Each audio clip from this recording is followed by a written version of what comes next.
과학과 함께하는 시간 금요일의 과학터치 본강연 시작하도록 하겠습니다.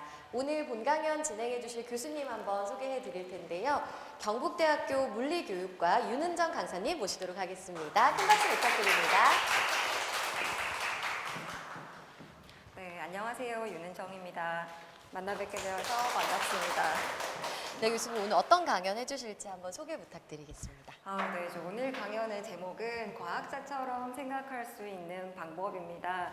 그래서 여기 계신 분들이 이제 이 제목을 보고 오늘 어떤 내용을 기대하고 계실지 조금 궁금한데요. 제가 최대한 재미있게 한번 이야기를 풀어가 보도록 하겠습니다. 감사합니다. 네, 안녕하세요. 다시 한번 인사드리겠습니다. 윤은정입니다.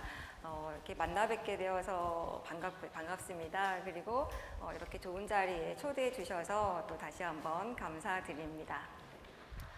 제가 좀 전에 말씀드렸지만 제가 오늘 준비한 이야기의 제목은 과학자처럼 생각할 수 있는 방법입니다.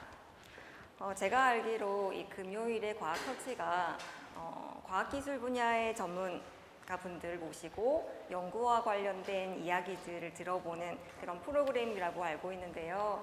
사실 저는 100% 순수한 과학기술인은 아니에요. 저는 전공이 과학교육학입니다.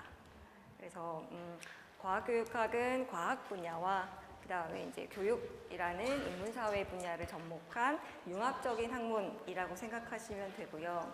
또 한 가지는 제가 하는 연구가 교육적인 목적에서 출발을 했지만 공학적인 연구 방법과 인문사회학적인 연구 방법을 융합해서 하는 융합적 연구들을 주로 수행하고 있습니다. 그래서 100% 과학기술인은 아니지만 한 절반 정도는 과학기술에 걸쳐져 있는 그런 컨텐츠를 가진 사람이라고 생각해 주시면 좋을 것 같습니다. 제가 오늘 이 강연을 준비하면서 고민을 굉장히 많이 했어요. 아마 저뿐만 아니라 이 자리에 서시는 대부분의 강연자분들이 같은 고민을 하셨을 것 같은데요.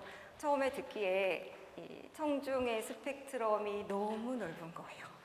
유치원생에서부터 초등학생, 중학생, 고등학생, 성인에 이르기까지 다 골고루 계신다고 안내를 하시더라고요. 그래서 이 정도 스펙트럼이면 전문적으로 개그를 하시는 분이 오셔도 동시에 다 웃기기는 쉽지 않겠다 싶은 생각이 들더라고요. 특히 저 같은 경우는 전공에 교육 두 글자가 들어가잖아요. 그래서 교육하는 사람의 입장에서 봤을 때 제 이야기를 들으시는 분들의 현재의 출발점 상태를 정확하게 진단하는 게 굉장히 중요한 이슈예요. 그래서 지금 제 이야기를 들으시는 분들이 어떠한 지식들을 이미 가지고 계시는지, 그 다음에 어떠한 요구와 어떠한 기대를 가지고 지금 이 자리에 계시는지, 혹은 어떤 강연 방법을 선호하시는지 등등 이런 정확한 진단이 되면 제가 거기에 맞춰서 어떤 내용을 준비하고 전략을 짜고 이렇게 제공해 드릴 수가 있거든요. 그래서 이게 딱 맞아떨어질 때 저도 더 신나게 할 수 있고 들으시는 분들도 조금 더 많은 거를 얻어서 돌아가실 수 있게 됩니다. 근데 사실 저한테 만약에 여기 중학생들, 초등학생들 한 30명 정도 앉혀놓고 일반 상대성 이론을 가르쳐라 그러면 정말 자신 있거든요.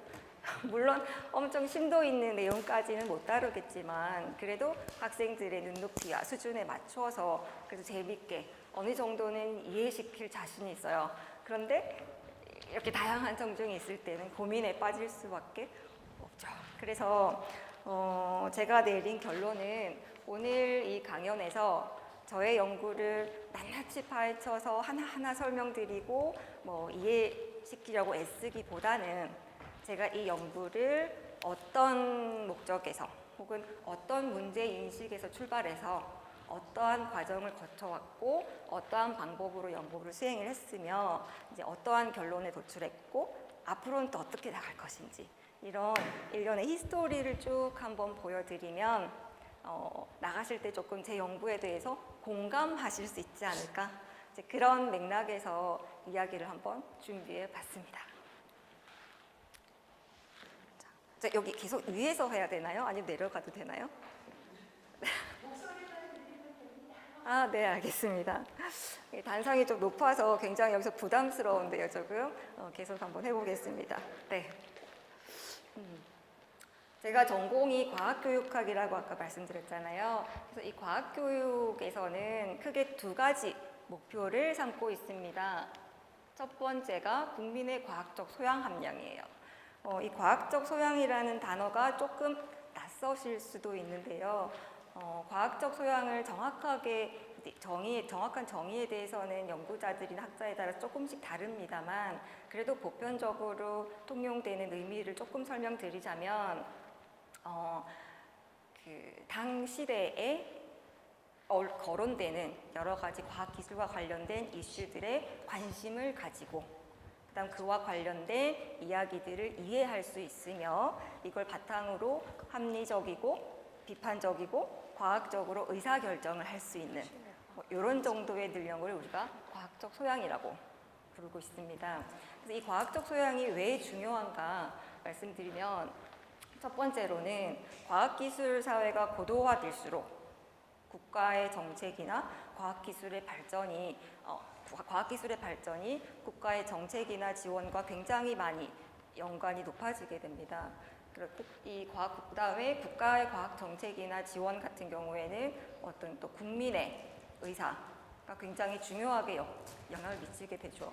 또 한 가지 중요한 거는 그 정책을 결정하시는 분들도 과학을 배우면서 성장해 왔다는 거죠. 그분들의 과학적 소양도 굉장히 중요하고, 그다음에 사회 구성원들의 과학적 소양도 우리가 어떤 의사 표현을 하는 다양한 방법을 통해서 의사가 반영이 되기 때문에 중요하다라는 것도 있고요. 또 두 번째로는 이미 과학기술이 우리 일상생활 속에 굉장히 깊이 들어와 있죠. 우리 일상생활 스마트폰부터 시작해서 컴퓨터, 그다음에 병원 가서 여러 가지 기기들, 먹는 약들 이런 것들 우리 일상생활 속에 과학기술이 이미 깊숙이 들어와 있는데요. 우리가 이 과학기술을 정확하게 잘 이해할수록 이것들을 잘 활용할 수 있고 그러다 보면 우리 개인의 생활의 질도 높아질 수가 있게 됩니다. 그다음에 끝으로 또 세 번째는 과학기술이 발전을 하면서 좋은 점도 많지만 이제 여러 가지 문제점들도 야기하고 있어요. 기후변화라든지 쓰레기 문제, 환경 문제, 그다음에 개인 정보 유출뿐만 아니라 여러 가지 문제들이 대두되고 있는데 이런 것들은 사실 소수 과학자들의 어떤 연구 성과라든지 혹은 일부 정책가들의 몇 가지 정책만으로 해결될 수 없는 문제고요. 그러니까 이러한 것들은 사회 구성원들의 어떤 참여, 정확하게 이 문제를 인식하고 이것들을 우리가 해결을 해야 되겠다라는 문제인식과 실제로 이거를 실천에 옮기는 행동에까지 참여가 없으면 해결되지 못하는 문제들이 굉장히 많습니다. 그래서 이러한 측면에서 과학교육에서는 국민의 과학 소양 함량을 굉장히 중요한 목표로 삼고 있어요. 그래서 과학기술이 고도로 발달할수록 국민의 과학적 소양도 같이 높아져야지만 긍정적이고 지속적인 발전이 가능하다라는 의미가 되겠습니다. 두 번째로는 잘 아시다시피 이제 우수한 과학기술 분야의 인재 양성을 목표로 하고 있죠. 그래서 이런 목표를 바탕으로 제가 이제 어떤 공부를 했는가 한번 짧게 보여드리겠습니다. 제가 이걸 준비하면서 지금까지 제가 학사, 석사, 박사를 거치면서 어떤 과목들을 이수했는지 쭉 한번 살펴봤거든요. 먼저 과학과 관련해서 기본적으로 우리가 물화생지라고 하죠. 제가 세부 전공이 물리교육학이에요. 그래서 물리 과목을 좀 많이 들었습니다. 역학, 전자기, 열물리, 통계물리, 광학, 양자역학, 현대물리, 핵물리학 등 이런 과목들을 들었고요. 세부 전공은 아니지만 일반화학, 유기화학, 물리화학, 일반생물학, 동물생리학, 인체생리학 등 들었고요. 지구과학 관련해서는 기상학, 암성학, 대기과학, 천문학 등 이렇게 이수를 했어요. 어떠세요? 어지간한 그 기초과학 분야의 기본 과목들은 거의 다 들은 것 같더라고요. 수학을 빼고.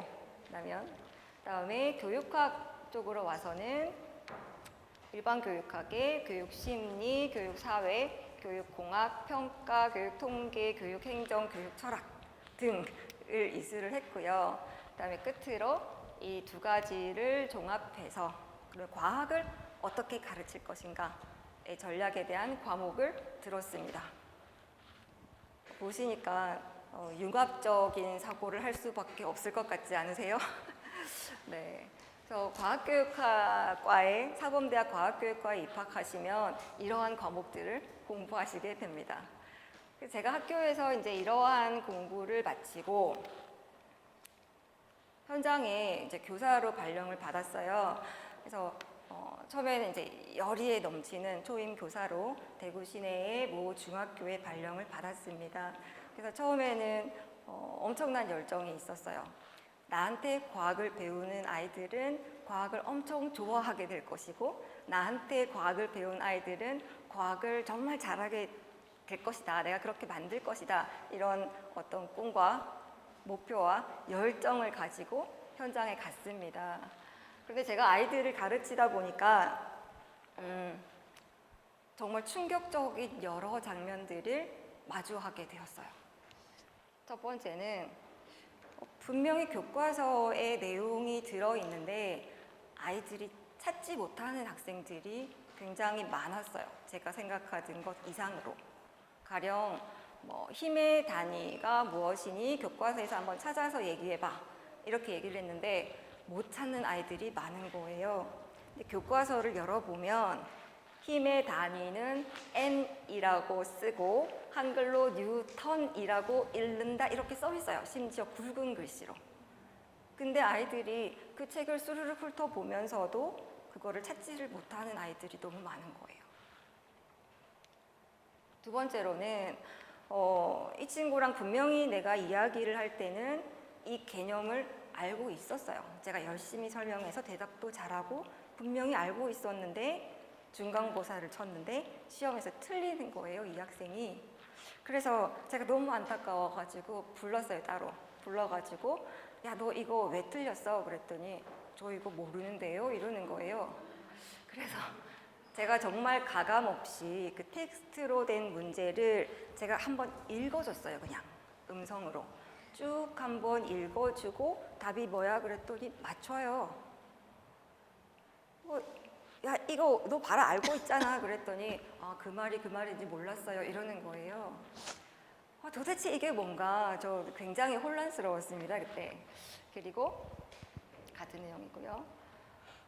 제가 생각할 때는 너무 당연하고 너무 쉬운 내용이라서 과연 이 소중한 수업 시간 내에 내가 이 설명의 시간을 쓰는 게 맞나 싶을 정도의 내용인데 이거를 이해를 못하는 학생들도 종종 있었어요. 제가 또 하나 보여드릴게요. 이걸 제가 실제로 당시 중학교 1학년 학생들한테 중간고사 시험 문제로 냈던 문제예요. 정답이 무엇인가요? 그렇죠. 미음과 시옷이라고 생각하시죠. 혹시 다른 거 의심 가는 거 있으세요? 학생들이 선택했을 것 같은? 얼음.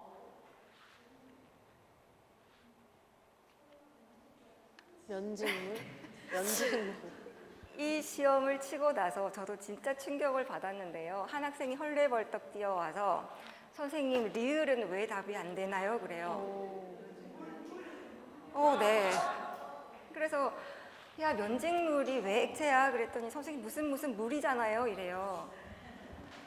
그래서 제가 정말 그때 충격을 받아서 그 학생의 이름, 얼굴, 그날 나한테 달려왔던 그 장면까지 지금도 생생하게 기억이 나요. 네네. 분명히 제가 요 시험 치기 전에 수업 중에 모직물을 다루었거든요. 근데 모직물이랑 이 면직물이랑 또 연결을 못 짓는 거예요, 아이들이. 그래서 최근에 아마 기사를 보셨는지 모르겠지만 요즘 아이들이 문해력이 너무 떨어진다. 그러면서 선생님이 두발 자유화에 대해서 얘기를 했더니 그게 뭔가요? 두 발이 자유로운 건가요? 이렇게 물었다고 하더라고요. 여하튼 지금 웃고 계셨는데요. 제가 여러분들을 위해서 간단한 검사를 한번 준비해 봤습니다. 제가 종이랑 연필을 나눠 드릴 거고요. 아주 간단한 검사예요. 제가 나눠 드리고 한번 설명드리겠습니다.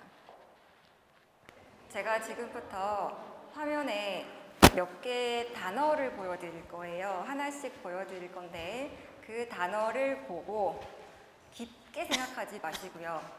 자연스럽게 바로 떠오르는 단어를 아주 솔직하게 차례대로 5개씩만 적어주시면 됩니다. 자, 준비되셨나요? 자, 첫 번째 단어입니다.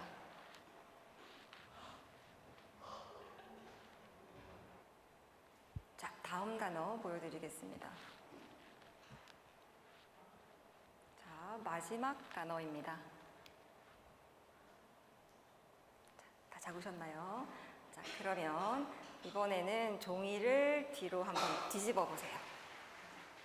뒤집어서 제가 그 화면에 나오는 텍스트를 보시고 떠오르는 장면을 간단하게 그림으로 나타내 주시면 돼요.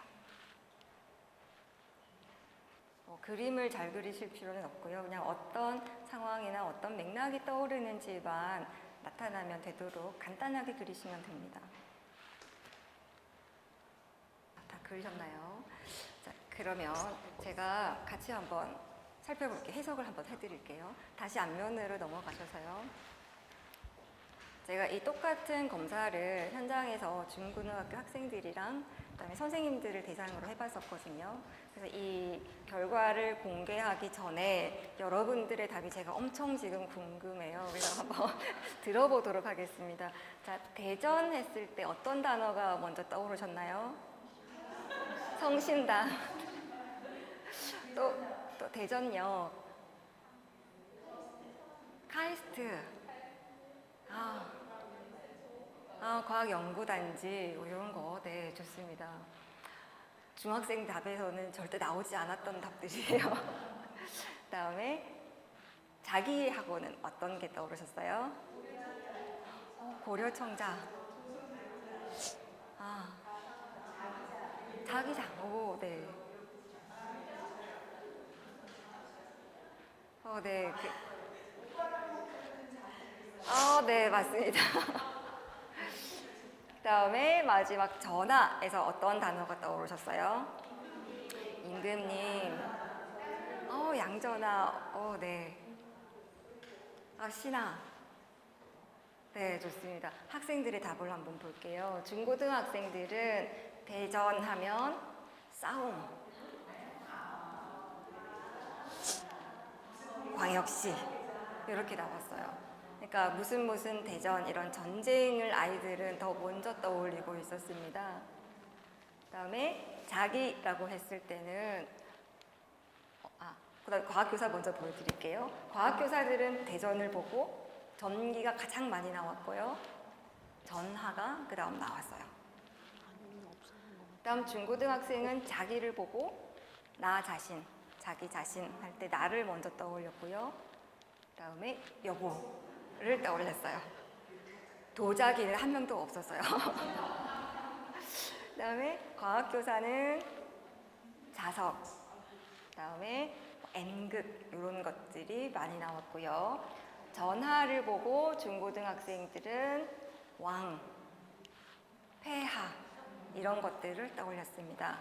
그리고 과학교사는 전자 플러스 전화 이런 것들을 떠올렸어요. 자, 어떠세요? 과학교사와 중고등학생들의 머릿속이 완전히 다른 세상인 것 같지 않으세요? 그죠? 여러분들은 적어놓은 걸 한번 보시고 어느 쪽에 속하는지 한번 판단해 보시면 좋겠습니다. 그리고 뒷부분, 요거는 제가 실제로 이제 학생들을 대상으로 검사한 검사 결과를 표로 정리했는 건데요. 지금 N이 학생 수이고, 그다음에 1이라고 써 있는 부분이 이제 아까 과학교사가 했던 것처럼 과학적 의미로 인식하고 응답한 경우가 요 학생 수입니다. 그리고 0은 이제 과학적 의미가 아닌 여보라든지 도자기, 성심당 이런 거 응답을 전부 0으로 코딩을 해서 인원수예요. 보시면 전부 다 50%를 넘어가는 게 없어요. 그래서 대부분의 학생들은 저런 단어를 보여줬을 때 어떤 과학적인 의미보다는 일상적인 의미를 훨씬 더 많이 떠올리고 있었고요. 대전 같은 경우는 2% 정도밖에 되지 않았어요. 다음, 뒷면에서의 운동. 저 이거 엄청 궁금한데요. 제가 여기서 지금 하나하나 확인할 수가 없어서 혹시 뭐 어떤 상황을 떠올리셨는지 말씀으로 한번 말씀해 주시겠어요?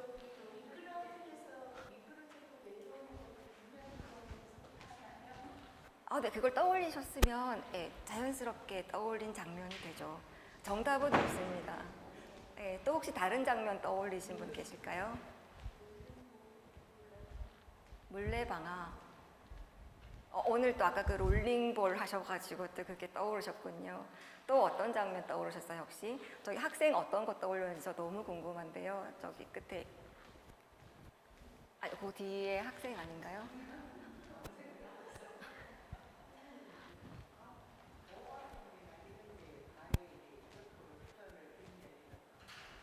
네네, 좋습니다.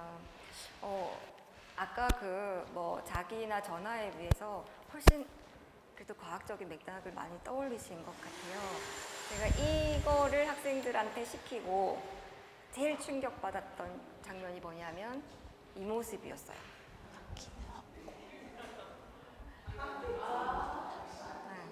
상상이 되셨나요, 혹시?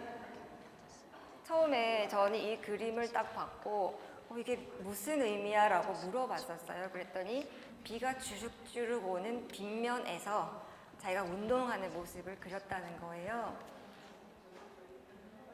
네, 그리고 대부분의 과학교사는 거의 99%의 과학교사는 이 그림을 그렸어요.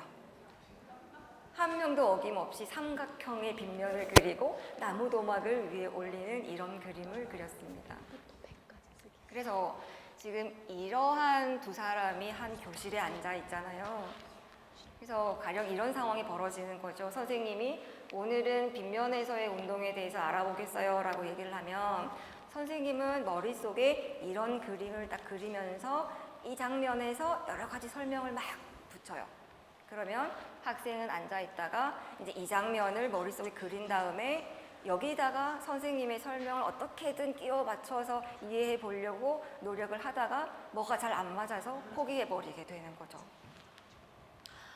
교실에서 이제 이런 일이 일어나고 있구나라고 생각하니까 굉장히 마음이 무겁더라고요. 그래서 이거를 어떻게 해결하면 좋을까? 어떻게 하면 아이들을 도와주면 좋을까? 이런 고민을 하다가 일단 내가 먼저 한번 체험해 봐야 되겠다라고 생각을 하고 제가 한번 체험을 해봤습니다. 한국물리학회에 참석을 하는데요. 한국물리학회에 가면 여러 가지 분과가 있어요. 입자물리학, 핵물리학, 천체물리학, 반도체 물리학 쭉 여러 가지 분과가 있고 저는 이제 물리교육 분과에 속해 있거든요. 그래서 보통은 학회를 가면 물리교육 분과만 듣고 오는데 그날은 다른 분과에 가서 논문 발표를 한번 들어봤어요. 앉아서 뒤에서 설명을 듣는데 분명히 한국말로 발표를 하는데 알아듣기가 너무 어렵더라고요. 그래서 처음에는 어떻게든 저도 아까 보셨잖아요. 물리 과목을 얼마나 많이 이수했는지. 그래서 기본적으로 물리 지식은 있을 거야. 그래서 어느 정도는 알아들을 수 있을 거야 라고 들어갔는데 처음에 조금 힘들게 따라가다가 어느 순간 놓치니까 거의 외국어나 진배 없이 들리더라고요. 그래서 이제 제가 고민을 했습니다. 이거를 어떻게 해결할까? 근데 우리가 생각을 해보면 수업하든 선생님의 설명이든 강연이든 교과서에 있는 글이든 전부 언어를 통해서 전달이 되잖아요. 그래서 이게 뭔가 언어와 관련해서 생긴 문제가 아닐까? 그다음에 언어를 어떻게 좀 파헤치면 해결의 실마리가 나오지 않을까 해서 제가 이때부터 언어학에 관심을 좀 가지기 시작했어요. 사람이 태어나서 아기 때부터 단어들을 습득하죠. 아주 기본적인 이런 단어들을 부모님으로부터 하나하나 배워 나갑니다. 그러다가 쭉쭉 배워서 한 7세쯤 되면 약 6,000개 정도의 단어 단어를 습득을 하고요. 점점 늘어나서 사춘기 이후에 성인이 되면 대략 한 2, 3만 개의 단어를 습득한다고 해요. 그러면 이제 이 개인의 머릿속에 이 수만 개의 단어가 쭉 들어가는데 이 단어들이 낱낱이 존재하는 게 아니라 이 수만 개의 단어들이 서로 굉장히 유기적으로 얽혀서 복잡하게 이 네트워크를 구성하면서 그 개인의 머릿속의 지식 체계를 구성한다라고 되어 있어요.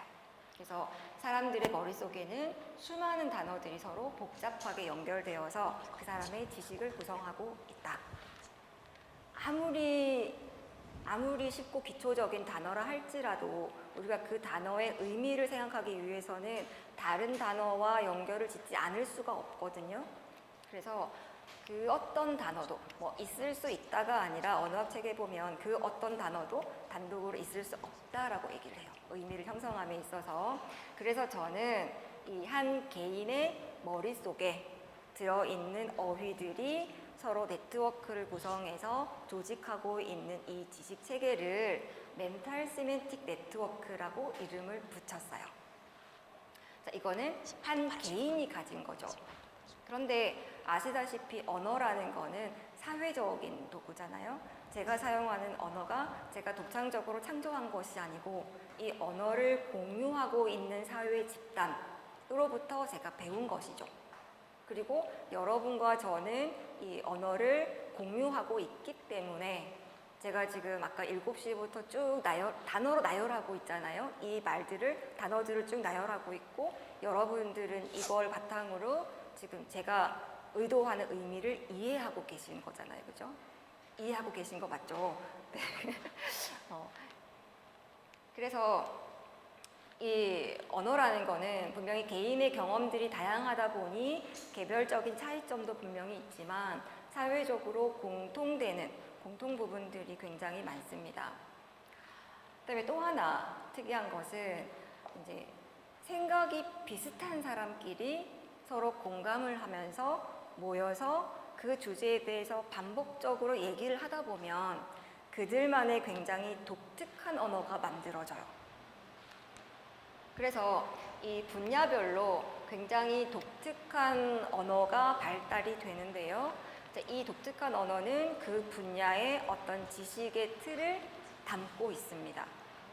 그래서 저는 관심이 과학 분야다 보니 과학자들이 과거에서부터 오랫동안 서로 논쟁하고 연구하고 소통하고 하면서 발달되어진 과학자들 사이에서 공용되는 그런 언어를 제가 사이언티픽 시멘틱 네트워크라고 이름을 붙였어요. 자, 이것과 관련해서 제가 또 하나 문제를 한번 드릴게요.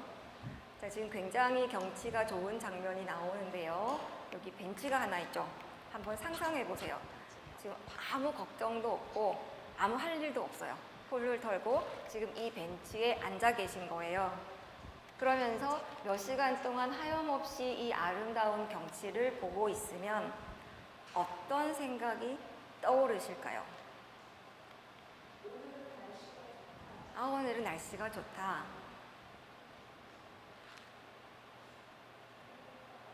행복하다.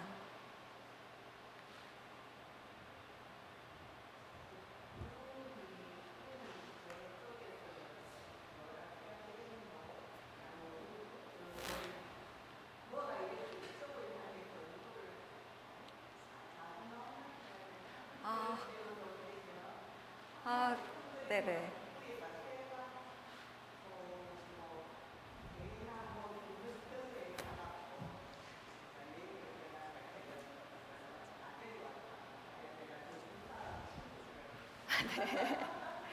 제가 아까 구름의 방향을 얘기하시길래 굉장히 과학적이시다라고 생각을 했는데 말씀을 듣다 보니 구름이 마중도 나오고 그래서 약간 시 쪽으로 보내드려야 되나 이런 생각이 조금 들었는데요. 정말 사람마다 아마 다양할 거예요. 어떤 사람은 여기에 앉아서 하염없이 이 장면을 보다 보면 머릿속에 어떤 막 멜로디가 떠오르는 사람이 있을 거예요. 이분들은 작곡하러 가셔야 되겠죠. 또 어떤 분은 여기에 앉아서 저 바다를 하염없이 보다 보면 뭔가 상상의 나래가 막 펼쳐지는 분도 있을 거예요. 바닷속에서 물고기들이 서로 막 즐겁게 놀고 있다든지 인어공주가 안에 들어있어서 막 어쩌고 저쩌고 이런 스토리가 떠오르는 사람들도 있을 거예요. 이런 분들은 작가하러 가셔야 되겠죠. 또 어떤 분은 여기 앉아서 하염없이 보다 보면 막 뭐 산은 산이요, 뭐 물은 물이로다 이런 막 시가 막 떠오르는 분들도 있을 거예요. 이런 분들이 모이면 시를 쓰게 되는 거죠. 또 어떤 사람은 앉아있으면 구름은 물방울이랑 얼음방울로 되어 있는데 공기 수증기보다 무거운데 왜 하늘에 떠 있을 수 있지? 뭐 저 나무를 계속 쪼개면 뭘로 이루어져 있을까? 이런 게 갑자기 궁금해지는 사람도 있을 거예요. 이런 사람들은 과학하러 가야 되는 거죠. 그래서 들었던 예 중에 만약에 여기 앉아서 시를 떠올렸다면 굉장히 시적으로 발달한 사람의 확률이 높죠. 그래서 이런 분들이 자기 마음을 이렇게 시로 표현하다 보면 또 거기에 공감하는 사람들이 근처에 모여요. 그럼 같이 모여서 서로의 마음을 좀 더 잘 표현하기 위해서 논의를 하고 또 내가 지은 시를 들려주고 상대방이 지은 시를 또 듣고 이렇게 하다 보면 이 시의 언어가 굉장히 발달하게 되는 거죠. 마찬가지로 과학하는 사람들이 모여서 계속 과학에 대해서 얘기를 하고 이게 왜 그런지 파헤치고 하다 보면 굉장히 독특한 과학 언어가 만들어지게 됩니다. 그래서 과학자들 사이에서는 머릿속에 그들끼리 공유하고 있는 어떤 사이언티픽 시멘틱 네트워크가 형성되어 있는 거죠. 그래서 이게 형성되어 있는 사람들끼리는 굉장히 소통이 원활하게 잘 될 거예요. 아까 보여드렸던 것처럼 제가 예를 들어서 핵물리학 물리학회 분과에 가서 그 이야기를 알아듣기 어려웠던 이유 중에 하나도 그분들 사이에서는 이미 핵물리학에 관련된 여러 가지 실험이라든지 이론과 관련된 어떤 시멘틱 네트워크가 형성되어 있는 거예요. 공유하고 있는 네트워크가 있는 것이고 저 같은 경우에는 그런 네트워크가 없는 상태에서 그 자리에 앉아서 하나하나 낱낱의 정보들을 머릿속에 집어넣어서 어떻게든 연결해 보려고 막 애를 쓰면서 들었던 거죠. 그래서 빨리 소통하기가 어려웠던 겁니다. 자, 이쯤에서 이제 제가 할 숙제를 정리를 했어요. 이 왼쪽에 보이는 그림이 제가 사이언티픽 시멘틱 네트워크를 나름 그냥 형상화한 그림이에요. 실제 네트워크는 아니고요. 만약에 가상으로 이런 어떤 과학 지식의 체계가 존재한다라고 가정을 했을 때 저의 숙제는 이거를 어떻게 학생들 머릿속에 집어넣지? 이 고민을 제가 풀어야 되는 숙제였던 거죠. 그래서 학생들의 머릿속에 물론 학생들의 머리를 과학자랑 똑같이 만들 수는 없어요. 뭐 다른 과목도 해야 되고 그런데 과학과 관련된 부분의 네트워크는 과학자들의 것과 유사하게 만들어주는 게 과학교육의 목표다라고 설정을 했죠. 이제 그런데 어떻게? 라는 이제 숙제를 제가 풀어나가기 시작합니다. 첫 번째 고민이 이 어떻게 사이언티픽 시멘틱 네트워크를 추출할 것인가. 과학자들의 머리를 열어볼 수도 없잖아요, 그죠? 그리고 그분들한테 그려주세요 할 수도 없고. 그 다음 말씀드렸던 것처럼 어떻게 개인의 멘탈 시멘틱 네트워크에 넣을 것인가. 이 두 가지 숙제였습니다. 자, 첫 번째, 제가 이걸 어떻게 풀어갔냐 하면 역시 언어학의 자료들을 조금 참고를 했어요. 자, 촘스키가 이런 말을 했습니다. 언어는 인간 정신의 거울이다. 사람이 사용하는 언어와 사람의 이 머릿속과의 이 연관관계에 대해서는 굉장히 오래전부터 사람들의 관심이 대상이 되었어요. 뭐 데카르트, 갈릴리 시대부터 언어가 무엇이고 인간의 생각이랑 어떤 관계가 있는가, 그 다음에 무엇이 먼저인가, 생각이 먼저인가, 말이 먼저인가, 언어가 먼저인가, 이 싸움이 지금까지도 이어지고 있습니다. 그런데 아직까지도 정답을 아무도 못 찾았어요. 언어가 먼저인지 생각이 먼저인지. 그렇지만 중요한 것은 이 언어와 사람의 생각은 아주 밀접하게 연결돼 있고 사람의 언어는 그 사람의 생각을 고스란히 반영을 한다. 여기에는 대부분이 이견이 없어요.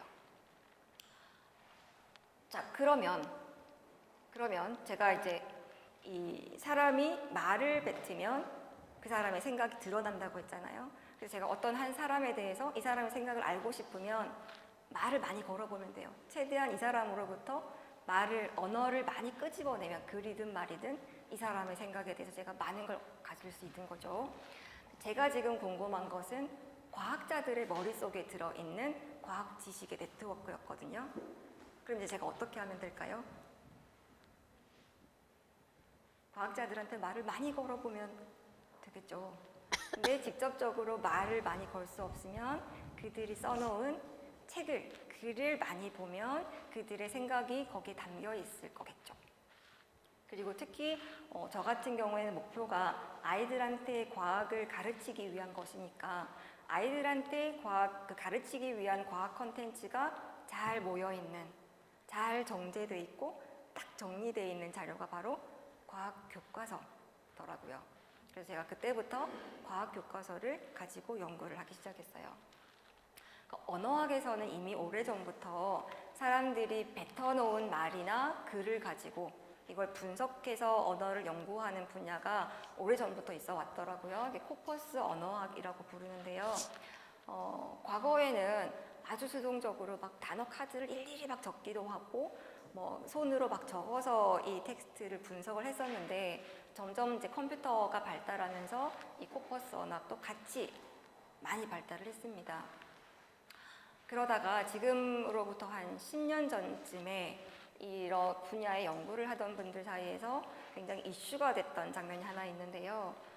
구글에서 어떤 이제 오드2백이라는 프로그램을 오픈을 했어요. 그래서 구글에서 컴퓨터에다가 사람들이 막 뱉어놓은 이런 코퍼스, 이런 언어들을 컴퓨터한테 주기만 했어요. 어떤 문법이라든지 뭐 어떤 설명 없이 컴퓨터한테 입력만 했는데 이 컴퓨터가 나름의 추론을 해내는 거예요. 그리고 그 추론의 결과가 사람들이 했던 결과랑 비슷한 거예요. 사람이 봤을 때 컴퓨터가 내놓은 이 추론의 결과가 굉장히 공감이 가는 거죠, 직관적으로. 한번 보세요. 자, 엄마에서 여자를 빼고 남자를 더했어요. 답이 뭘까요? 아빠를 딱 떠올리시죠?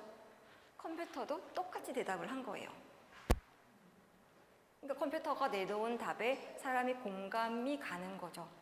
그러면 컴퓨터가 어떤 로직에 의해서 내놓은지는 모르겠지만 인간이 사용한 언어를 바탕으로 이러한 추론이 가능하네. 그래서 이게 굉장히 유행을 했었어요.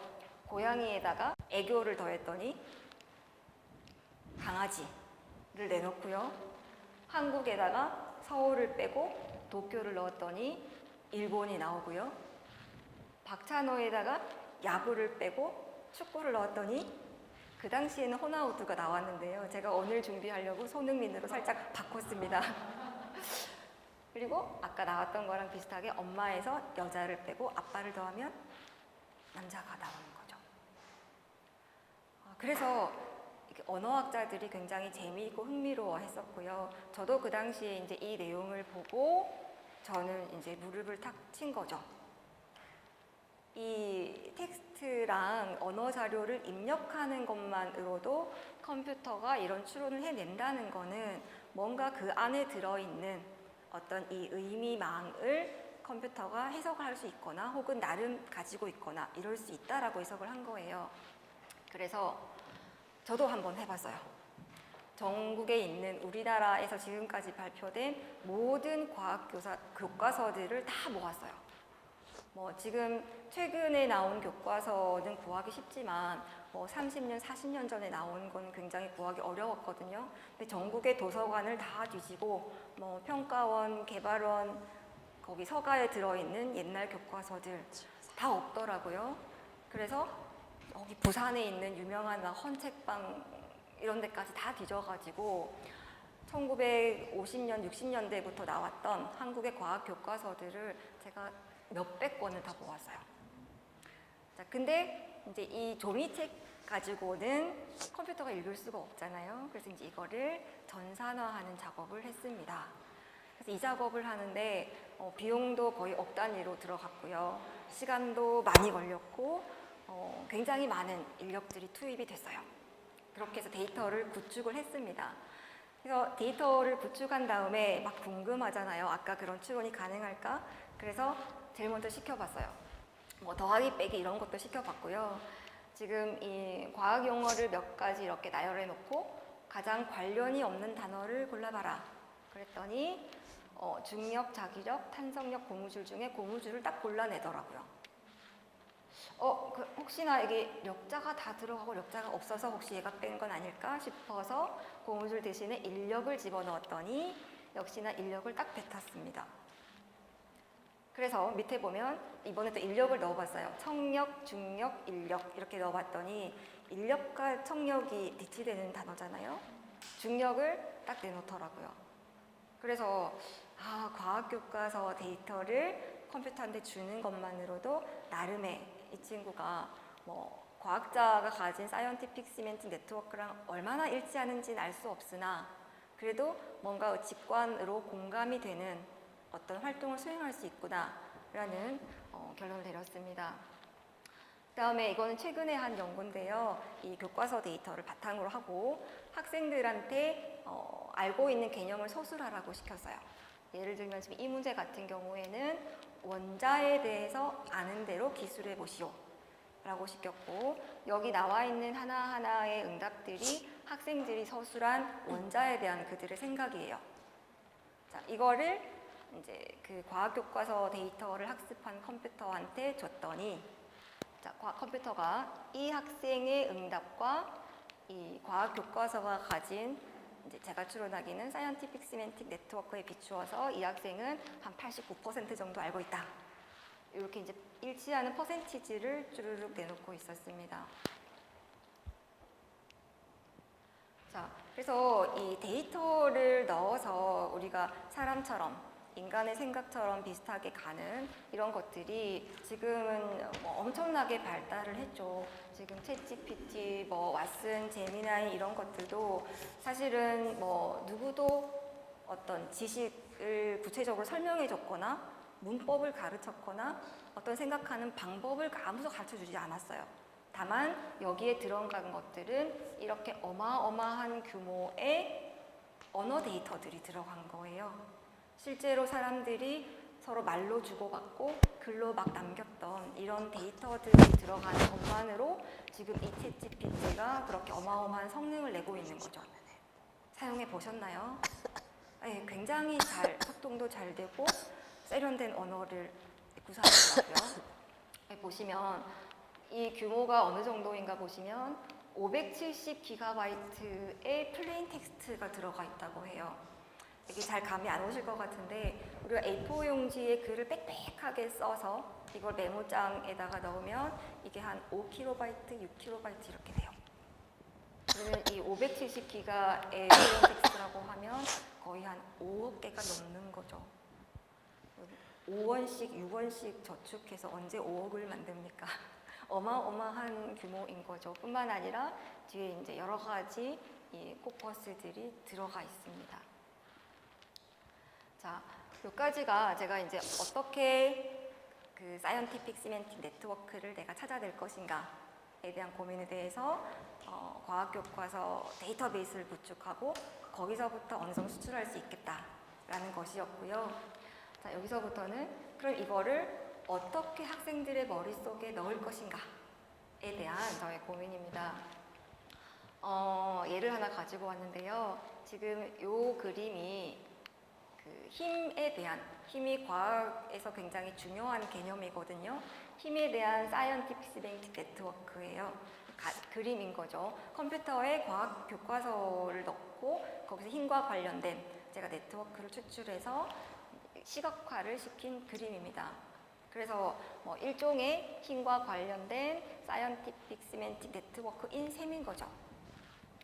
자, 이걸 가지고 여기서 보시면 이게 지금 힘 굉장히 크잖아요. 근처에 또 큰 동그라미로 물체가 있고 뭐 방향, 작용하다 이런 것들이 굉장히 크게 되어 있잖아요. 우리가 머릿속에 어떤 단어들이 네트워크를 구성할 때 한 단어와 다른 단어가 가까이 있을수록 연상이 잘 된다고 해요. 그래서 아까 그 단어 연상 검사 하셨을 때 자기를 보고 고려자기를 떠올리신 분은 평소에 고려자기를 굉장히 많이 다루셨던 분일 가능성이 높은 거죠. 그다음에 대전을 보고 성심당을 떠올리신 분은 그분의 머릿속에 멘탈 시멘팅 네트워크를 아마 뭐 모르긴 몰라도 막 그려보면 대전 옆에 성심당 빵집이 굉장히 크게 가까이 붙어 있을 확률이 높습니다. 그래서 이쯤에서 이제 당시 저랑 저의 지도 교수님이랑 약간 논쟁이 붙었어요. 의견이 조금 갈렸는데 어떤 거였냐면 제가 지금 학생 A, B, C 세 가지 모델을 그려놨는데요. 학생 A 경우는 힘이 중심에 있고 이 위에 있는 그림이랑 거의 유사한 그림이 힘 근처에 붙어 있죠. 그러면 이 친구의 머릿속에는 이 사이언틱 픽스멘트 네트워크가 굉장히 잘 형성되어 있다라고 볼 수 있겠고요. 다만 이 뭐 씨름, 지식, 아는 것이 힘이다. 지식, 그다음에 뭐 근육, 세다, 싸움 이런 일상적인 의미가 저 뒤에 이렇게 조그맣게 붙어 있는 학생이에요. 그다음에 학생 B 같은 경우에는 힘이 있고 가까이에 세다, 근육, 지식, 권력, 막 남자 이런 것들이 가까이에 붙어 있어요. 그리고 저 뒤에 보시면 이 힘에 대한 얘랑 비슷하게 생긴 아이가 붙어 있어요. 그래서 이 친구는 사이언틱 시멘틱 네트워크가 머릿속에 있긴 있지만 굉장히 멀리 구석에 있는 그런 모델이고요. 학생 C 같은 경우에는 힘 근처에 세다, 근육, 지식 이런 일상적인 의미들이 강하게 붙어 있고 그다음에 과학적인 어떤 의미도 조금 있기는 있지만 저 뒤에 이렇게 흩어져 가지고 있어요. 그러면 과학적인 이 네트워크가 아직은 잘 형성되기 이전인 거죠. 그래서 이 A 같은 경우에는 힘을 딱 주고 떠오르는 단어를 순서대로 적어보시오 하면 아마도 물체 방향을 앞쪽에 적을 거고요. 이 학생 B와 학생 C는 힘하고 떠오르는 단어를 적어보시오 했을 때 똑같이 지식, 세다 이런 것들을 적을 거란 말이에요. 자, 여기에서 의견이 갈렸어요. 저는 이런 학생들이 대부분일 것이다. 힘 했을 때 이런 것들을 떠올리는 학생들이면 이 과학적인 그 사이언티픽 시멘틱 네트워크가 잘 형성이 되지 않았을 것이다 라고 말했고 저희 지도 교수님은 얘네들이 가까이 붙어 있을 수는 있지만 저 안에 과학 개념이 잘 형성되어 있을 수도 있다. 다만 이 친구는 평소에 근육에 관심이 많아서 근육을 먼저 떠올렸을 뿐이다. 그래서 학생 B의 케이스가 더 많을 것이다. 이렇게 주장하셨어요. 그래서 이거를 이제 연구를 통해서 밝혀보기로 했죠. 결과가 어떻게 나왔을 것 같아요? 누가 이겼을 것 같으세요? 네, 제가 이겼어요. 학생들한테 검사를 했습니다. 과학 개념, 과학 용어들을 쭈르륵 주고 단어 연상 검사를 쭉 했어요. 이 단어를 보고 떠오르는 단어들을 쭉 적으세요. 했고 동시에 그 개념에 대한 개념 이해도 검사를 같이 했어요. 그랬더니 이 과학 용어를 보고 일상적인 단어를 떠올리는 학생들의 개념 이해도가 굉장히 낮았어요. 그래서 이런 학생이 아예 없다라고는 말씀드릴 수 없지만 대부분은 이런 상태의 학생들이 많고 이런 학생들은 좀 소수이다 라는 거죠. 그래서 제가 이제 주장한 것은 학생들의 머릿속에 이 과학 용어 주변에 과학 개념어들이 잘 갖다 붙을 수 있도록 이런 A 상태로 만들어줘야지만 아이들이 과학을 잘 이해하고 잘 학습할 수 있겠다라고 생각을 하게 됐습니다. 그러면 어떻게? 가 또 숙제로 남죠. 자, 언어학자들이 공통적으로 이야기하는 것 중에 하나가요. 언어를 명시적으로 교육하는 방법도 있지만 암시적으로 교육하는 방법도 많습니다. 그래서 촘스키의 말에 의하면 어른들은 언어를 사용을 하고 단지 사용을 할 뿐이고 아이들은 언어를 배운다라고 했거든요. 그래서 우리가 잘 생각해 보면 어린 아이한테 언어를 가르칠 때 처음에는 낱낱이 단어를 하나하나 가르치지만 어느 순간 이 아이가 내가 가르쳐주지 않은 단어도 말하기 시작하고 어느 순간 문법을 하나도 가르치지 않았지만 문장으로 말을 막 해요. 그죠? 그 말은 단순히 이 언어, 사용하는 언어에 노출되었을 뿐인데 거기로부터 사람들은 언어를 배운다는 거죠. 컴퓨터랑 비슷하죠. 단지 텍스트를 입력했을 뿐인데 거기서 GPT가 막 말을 만들어내잖아요. 밀러도 이런 말을 했습니다. 사람들은 이 언어의 사용 환경에 노출됨으로써 언어를 배운다. 그래서 제가 내린 결론은 학생들의 머릿속에 사이언티픽 시멘틱 네트워크를 형성하기 위해서는 우리가 언어를 배울 때 처음에 이제 어휘들을 습득하잖아요. 우리 한국어 배울 때도 처음에 뭐 엄마 아빠 단어 배웠고, 그다음에 이제 영어를 배울 때도 뭐 우선순위 영단어 이런 거 있잖아요. 그래서 중요한 과학 용어들을 먼저 배우고, 그다음에 이걸 바탕으로 과학 언어에 많이 노출을 시키면 학생들의 머릿속에 아까 이 모델 A 같은 학생들의 머릿속에 그런 네트워크가 형성될 거다라고 생각을 했습니다. 그래서 그 우선순위 영단어처럼 제가 과학 용어들이 많잖아요. 수백 개의 과학 용어들이 있는데 어떤 것부터 배우면 좋을지 우선순위를 쭉 정해서 책으로 출판한 게 있어요. 나중에 궁금하시면 한번 찾아보시면 좋겠습니다. 자, 이 내용들은 지금 과학 언어에 대해서 노출되는 게 왜 중요한가에 대해서 그냥 몇 가지 선행 연구들을 적어놨습니다. 부모들은 그들이 사용하는 모든 단어나 의미나 문법을 하나하나 설명하지 않았지만 아이들은 자연스럽게 의미를 파악하고 소통을 하죠. 그 다음에 사람들은 자신이 알고 있다는 사실을 인지하지 못하는 많은 것들을 알고 있어요. 제가 이제 학생들한테 가르치면서 일반 물리학 실험 수업을 하고 있는데요. 실험에서 측정이라는 거는 굉장히 기본적인 활동이잖아요. 그래서 측정의 의미를 알고 있냐 물으면 다들 알고 있다고 해요. 측정의 의미를 모르는 사람이 아무도 없어요. 그런데 측정이 뭐냐 설명해 보라 그러면 그거를 그 자리에서 설명할 수 있는 학생들이 거의 없어요. 아마 여러분들이 안다고 생각하는 많은 단어들에 대해서 지금 정의를 말씀해 보세요 하면 막히는 부분들이 굉장히 많을 거예요. 자, 그리고 맥락 속에서 단어를 배우는 것이 깊은 이해를 제공하고 문장 속에서 단어에 반복적으로 노출되는 것을 통해 사람들은 그 단어의 정확한 의미를 습득한다라고 되어 있습니다. 지금까지 쭉 제가 설명을 드렸는데요. 제가 지금 하고 있는 연구를 한 장면으로 요약한 것입니다. 자, 과학자들이 아주 오랜 세월 동안 많은 과학자들이 모여서 그들만의 어떤 지식 체계를 만들었어요. 그리고 이 그들이 만든 과학적 지식 체계가 과학 체계 고스란히 들어있죠. 저는 이 책 자료들을 다 모아서 컴퓨터에게 읽혔어요. 그러면 모르긴 몰라도 이 컴퓨터 안에는 이 사이언티픽 시멘틱 네트워크, 과학의 지식이 내재되어 있는 거죠. 그래서 저의 숙제는 학생들로 하여금 이 컴퓨터와 계속적으로 소통을 하다 보면 과학 언어에 많이 노출이 되다 보면 이 과학자들이 만들어 놓은 지식이 학생들의 머릿속에 잘 자리 잡을 것이다. 학생들의 멘탈 시멘틱 네트워크가 사이언티픽 시멘틱 네트워크와 비슷해질 것이다. 이런 연구를 제가 수행을 하고 있습니다. 그래서 이상적으로는 사실 과학 선생님이라든지 과학자들이 학생과 마주하면서 계속 대화를 나누면 제일 좋겠죠.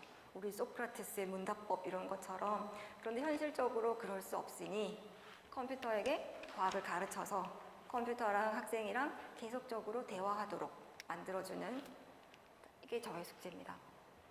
오늘 강연의 제목이 과학자처럼 생각하는 방법이었는데요. 제가 여기에 대한 뭔가 그래도 답 같은 답을 드려야 될 것 같아서 마지막 화면을 준비했습니다. 혹시 이분이 누군지 아세요? 네, 맞아요. 자, 칼 세이건처럼 생각하고 싶으시면 어떻게 하면 될까요? 네, 맞습니다. 자, 칼 세이건이 써놓은 책들을 한 권만 읽지 마시고 최소한 연속해서 한 3권 정도를 읽어보세요. 그러면 칼 세이건의 생각이 굉장히 잘 이해되는 것뿐만 아니라 세상을 바라볼 때 어쩌면 칼 세이건의 그 시각으로 칼 세이건과 비슷한 안목으로 세상을 바라보게 되실 수도 있습니다. 여기까지가 제가 오늘 강연의 내용이고요. 경청해 주셔서 감사합니다. 마지막으로 오늘 강연 들어주신 분들한테 한번 한 말씀. 네. 어떻게 재미있으셨는지 모르겠습니다. 나름 과학기술인은 아니지만 여러분들에게, 여기 오신 분들에게 유익한 시간이 되었으면 하는 바람이었고요. 그래도 끝까지 너무 재미있게 들어주셔서 너무 감사드리고, 제가 귀찮게 활동도 막 부탁을 드렸는데 열심히 해주시고 하셔서 감사합니다. 그리고 혹시나 아까 그 그림 그리신 거 제가 가지고 가서 한번 연구해 보고 싶다는 생각이 들거든요. 그래서 저한테 꼭 주시고 가셨으면 좋겠습니다. 감사합니다. 네, 흥미로운 주제로 강연해주신 윤은정 강사님께 다시 한번 큰 박수 부탁드리겠습니다. 네, 금요일의 과학터치 10월 강연 여기까지입니다. 저희 다음 달 11월에 두 번의 강연이 남아 있는데요. 2024년 마지막 강연 두 번 남아 있습니다. 11월 둘째 주 금요일에 함께 해주시면 감사하겠습니다. 금요일의 과학과 더 가까워지세요. 금요일의 과학터치 모두 마치겠습니다. 고맙습니다.